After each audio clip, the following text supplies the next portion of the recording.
नमस्कार दोस्तों, स्वागत है आपका हमारे YouTube चैनल जलधारी क्लासेस में। दोस्तों, ये है टीचिंग एप्टीट्यूड की रिवीजन क्लास उत्तराखंड डीएलएड 2024 के लिए। और अगर आपको उत्तराखंड डीएलएड के लिए टीचिंग एप्टीट्यूड की ई बुक या previous year paper and practice set चाहिए तो इसका लिंक आपको इस वीडियो के डिस्क्रिप्शन में मिल जाएगा, या आप सीधे गूगल पे सर्च कर सकते हैं jaldhariclasses.in। तो वहाँ भी आपको डीएलएड से संबंधित practice set and E book देखने को मिल जाएगी। आप उसे वहाँ से डाउनलोड कर सकते हैं। तो चलिए दोस्तों, आज की वीडियो शुरू करते हैं। आज की वीडियो का फर्स्ट क्वेश्चन है, आधुनिक समय में पाठ्यक्रम निर्माण या कैरिकुलम निर्माण में निम्नलिखित तथ्य पर सर्वाधिक बल प्रदान किया गया है। तो किस पे सर्वाधिक बल प्रदान किया गया है?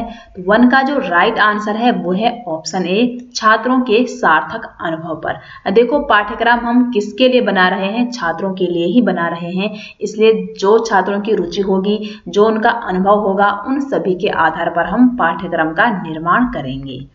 नेक्स्ट क्वेश्चन है, अनुभव द्वारा व्यवहार में परिवर्तन क्या कहलाता है?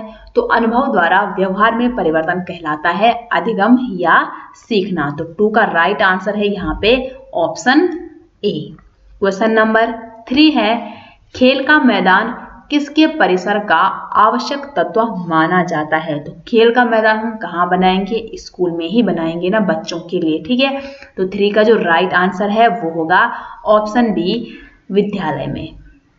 नेक्स्ट क्वेश्चन है, राष्ट्रीय पाठ्यचर्या की रूपरेखा या एनसीएफ नेशनल कैरिकुलम फ्रेमवर्क 2005 बालकों के मूल्यांकन के लिए किस प्रकार के मूल्यांकन पर बल देती है? तो जो एनसीएफ 2005 आया था वो किस मूल्यांकन पे सर्वाधिक बल देती है? तो इसका जो सही आंसर है वो है ऑप्शन ए, सतत एवं व्यापक मूल्यांकन पर। ठीक है, सीसीई। देखो सीसीई क्या है, इसमें बालक का कितना विकास हुआ, मतलब जो भी उसकी एक्टिविटी को कैरिकुलम जो एक्टिविटी हम करवाते हैं उसका सर्वांगीण विकास हुआ है, उन सभी का मूल्यांकन होता है आपके सीसीई में। ठीक है, क्वेश्चन नंबर 5 है, निम्नलिखित में से कौन कक्षा में प्रभावी संचार को बनाने में सहयोगी नहीं होगा?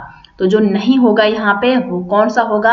अस्पष्ट वक्तव्य। देखो, अगर आप क्लास में पढ़ाते हैं और आप जो कुछ भी अपना थॉट वहाँ पे व्यक्त कर रहे हैं, अपने विचार अपने स्टूडेंट के सामने रखते हैं, वही अगर अस्पष्ट होगा, आप सही तरीके से या शुद्ध ढंग से आप पढ़ाओगे नहीं, तो आपके बच्चे आपको कभी आपकी टीचिंग को समझ नहीं पाएंगे। इसलिए ऑप्शन बी जो है वो होगा 5 का right answer. Okay, next question है, निम्नलिखित में शिक्षण संबंधी समस्या या समस्याएं कौन सी हैं?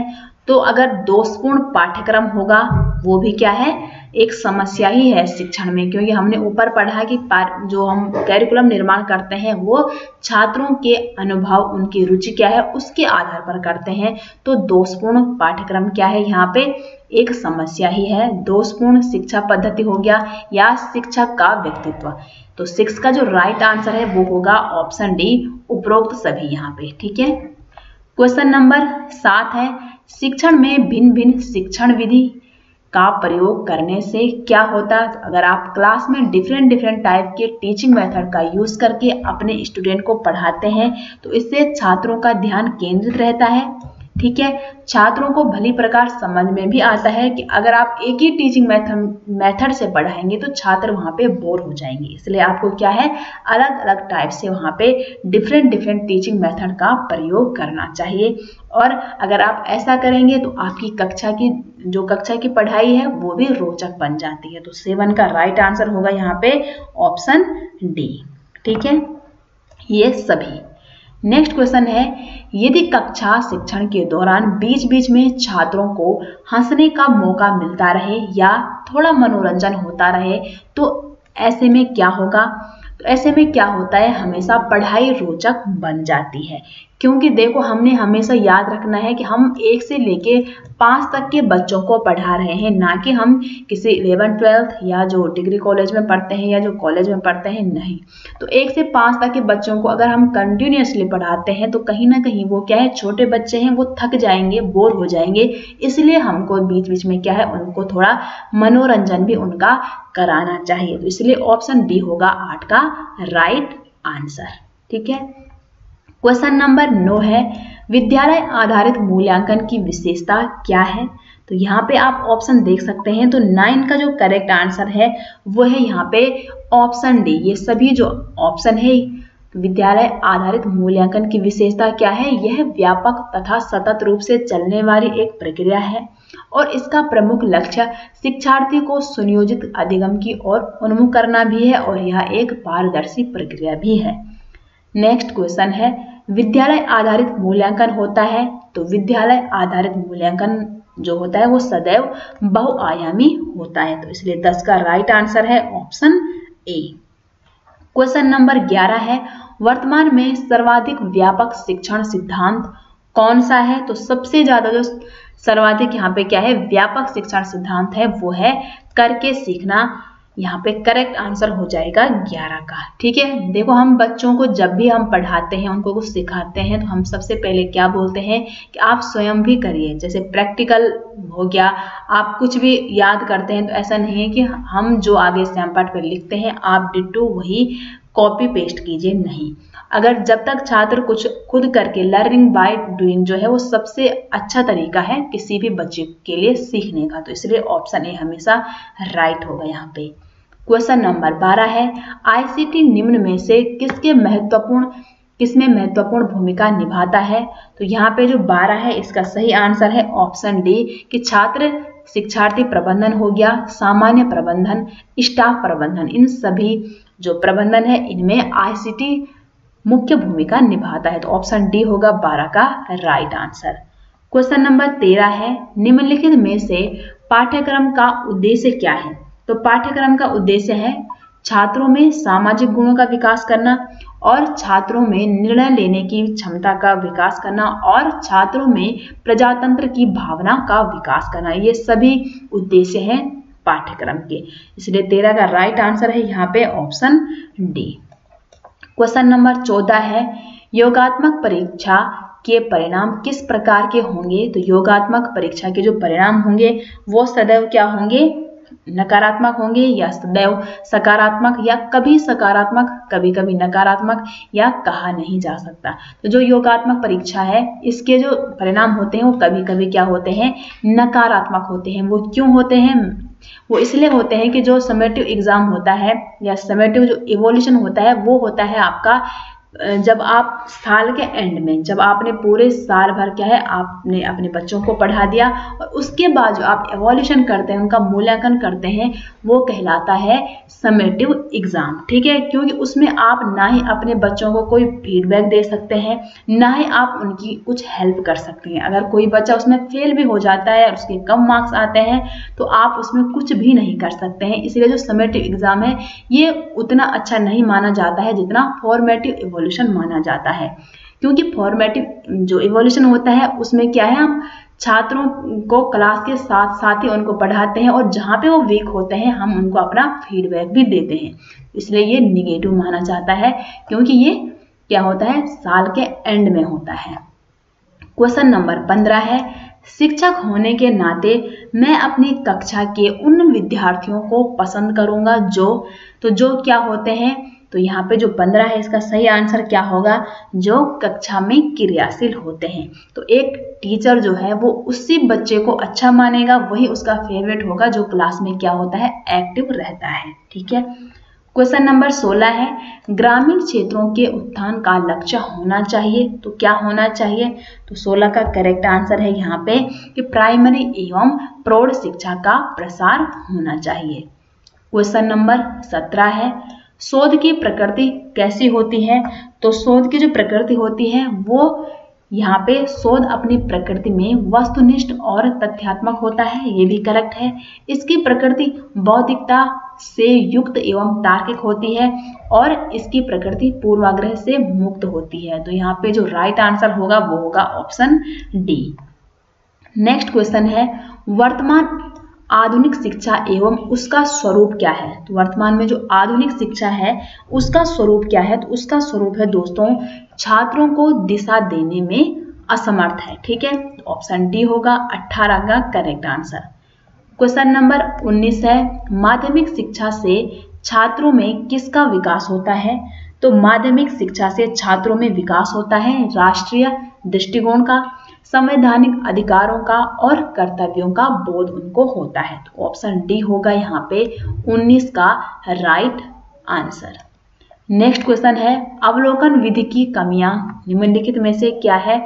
जो अवलोकन विधि है उसकी कमियां क्या है। तो जो अवलोकन विधि क्या होती है, ये बहुत ज्यादा समय लेने वाली एक मेथड है। तो ऑप्शन सी होगा इसका राइट आंसर। क्वेश्चन नंबर 21 है, निम्नलिखित में कौन सा या कौन से समूह शिक्षण या ग्रुप टीचिंग विधि के गुण हैं। तो कौन कौन से हैं यहाँ पे। तो 21 के आप ऑप्शन पढ़ सकते हैं। तो इसका जो करेक्ट आंसर है वो है ऑप्शन सी। जो ग्रुप टीचिंग जो मेथड है यह विधि शिक्षण की गुणवत्ता में सुधार के दृष्टिकोण से महत्वपूर्ण है और इसमें शिक्षण तकनीकों और उपकरणों का उपयोग कर शिक्षार्थी के व्यवहारिक पक्ष को भी मजबूत किया जाता है। तो इसलिए ऑप्शन सी होगा करेक्ट आंसर। क्वेश्चन नंबर 22 है, निम्नलिखित में से किसके अंतर्गत मनुष्य दूसरे के व्यवहारों का मूल्यांकन तथा समस्या का निराकरण करता है। तो किससे करता है। तो 22 का जो राइट आंसर है वो होगा अंतः व्यक्तिक संप्रेषण से। नेक्स्ट क्वेश्चन है, नीचे अच्छे शिक्षण की कुछ विशेषताएं दी हुई है, इनमें से गलत विशेषता यहाँ पे कौन सी है। तो 23 के आप यहाँ पे ऑप्शन पढ़ लीजिए। तो करेक्ट आंसर क्या होगा इसका। तो इसका जो इसमें गलत कौन सा है। तो अच्छा शिक्षण आदेशात्मक होता है, ये एक क्या है गलत ऑप्शन है, क्योंकि अच्छा शिक्षण जो होता है वो पथ प्रदर्शक होता है, सुनियोजित होता है और प्रेरणादायक होता है, ना कि आदेशात्मक। तो नहीं पूछा है या गलत पूछा है तो ऑप्शन ए होगा राइट। क्वेश्चन नंबर 24 है, निम्न में से किसका मिलान उचित है। तो यहाँ पे किसका मिलान यहाँ पे उचित होगा। तो 24 का राइट आंसर क्या है। ऑप्शन सी सामाजिक विकास, और इसका मिलान किससे यहाँ पे उचित है, वातावरण से। ठीक है। क्वेश्चन नंबर 25 है, एक बाल केंद्रित कक्षा में बच्चे सामान्यतः क्या सीखते हैं। तो बाल केंद्रित जो कक्षा होती है उसमें बालक व्यक्ति और सामूहिक दोनों रूप से सीखता है, क्योंकि उसमें वो स्वतंत्र है, एक्टिव है। ठीक है। और मुख्य रूप से वो शिक्षक से सीखता है और व्यक्तिगत रूप से भी सीखता है और समूह में भी सीखता है। तो 25 का जो करेक्ट आंसर है वो क्या होगा यहाँ पे, एक बाल केंद्रित कक्षा में बच्चे सामान्यतः सीखते हैं व्यक्तिगत तरीके से और सामूहिक दोनों रूप से। तो ऑप्शन ए होगा यहाँ पे राइट आंसर। क्वेश्चन नंबर 26 है, कोर या केंद्रीय पाठ्यक्रम के अंतर्गत किस विषय को सम्मिलित किया जाता है। तो यहाँ पे जो 26 है इसका करेक्ट आंसर है ऑप्शन डी, गणित तथा विज्ञान को, क्योंकि जो कोर जो या केंद्रीय जो पाठ्यक्रम है ये एक कैरिकुलम का ही एक टाइप है। तो ऑप्शन डी यहाँ पे होगा सही आंसर। नेक्स्ट क्वेश्चन है, बाल्यावस्था की जो स्टेज होती है वो कौन सी होती है। तो 27 का करेक्ट आंसर है। यहाँ पे देखो चाइल्डहुड, यहाँ पे बात हो रही है स्टेज ऑफ डेवलपमेंट की। तो एक होता है आपका इन्फेंसी स्टेज, दूसरा होता है चाइल्डहुड और तीसरा होता है एडोलसेंस या किशोरावस्था। जो इन्फेंसी स्टेज होता है वो होता है आपका 2 से लेके बर्थ से लेके 2 तक। ठीक है, 0 से 2 तक। फिर आता है बाल्यावस्था या चाइल्डहुड, ये होता है 2 से 12 वर्ष तक, लेकिन इसको 2 पार्ट में डिवाइड किया गया है। एक होता है प्री चाइल्डहुड जिसकी अवस्था होती है 2 से लेके 6 वर्ष तक, और एक होता है लेटर चाइल्डहुड जिसकी अवस्था होती है 6 से लेके 12 तक, या कभी ऑप्शन में 7 से 12 भी आता है तो वो भी यहाँ पे राइट होगा। और लास्ट आता है किशोरावस्था, वो होता है 12 से लेके 18 प्लस। ठीक है, तो यहाँ पे पूछा है बाल्यावस्था की जो स्टेज होती है या बाल्यावस्था की जो स्टेज होती है वो कौन सी होती है। तो 12 वर्ष तक। यहाँ पे इसका जो राइट आंसर होगा 27 का वो होगा ऑप्शन बी। ठीक है, 12 वर्ष, या यहाँ पे अगर होता 6 से 12 वर्ष उसमें भी करेक्ट होना था। नेक्स्ट क्वेश्चन है कक्षा के कोने का उपयोग किस रूप में किया जाता है। तो कक्षा में कहीं पे कोना है तो उसका उपयोग किसके लिए करते हैं हम, तो 28 का जो राइट आंसर है वो है ऑप्शन सी, अध्ययन सामग्री रखने हेतु। तो ठीक है, कुछ भी हमने कोने पे रख दिया, किताबें हो, कॉपी हो या कुछ भी अध्ययन सामग्री जो होती है। नेक्स्ट है अध्यापक का छात्रों के साथ स्कूल में खेलना कैसा है। तो अगर कोई भी अध्यापक अपने छात्रों के साथ खेलता है तो इससे क्या होता है, तो 29 का करेक्ट आंसर होगा। इससे ये क्या है, उचित है, क्योंकि इससे दोनों के बीच की दूरियां कम होती है। अब देखो क्लास में अगर हमारे सामने अध्यापक है तो हम कहीं ना कहीं हम थोड़ा नर्वस होते हैं, ठीक है, उतने खुल के हम अपने टीचर के सामने अपनी बात को नहीं रख पाते हैं। लेकिन अगर वहीं हम अपने टीचर के साथ खेलते हैं, हम किसी ग्राउंड में हम कुछ भी खेल रहे हैं, तो वहाँ पे क्या है, हमारे संबंध, हमारी जो दूरियां हैं वो कम होती है और हम अपने टीचर से खुल के बात कर सकते हैं। तो इसलिए ऑप्शन ए करेक्ट होगा। और आज की वीडियो का जो लास्ट क्वेश्चन है वो है विद्यालय आधारित मूल्यांकन की कार्यनीतियों के अंतर्गत व्यक्तिक अधिगम के आकलन में किसे शामिल नहीं किया जाता है। तो किसे शामिल यहाँ पे नहीं किया जाता है, तो 30 का राइट आंसर है ऑप्शन बी, सर्वेक्षण को। ठीक है, तो ये थी दोस्तों आज की वीडियो। ठीक है, आपको इन 30 क्वेश्चन में से कितने क्वेश्चन आते थे वो आप कमेंट बॉक्स में जरूर बताइएगा।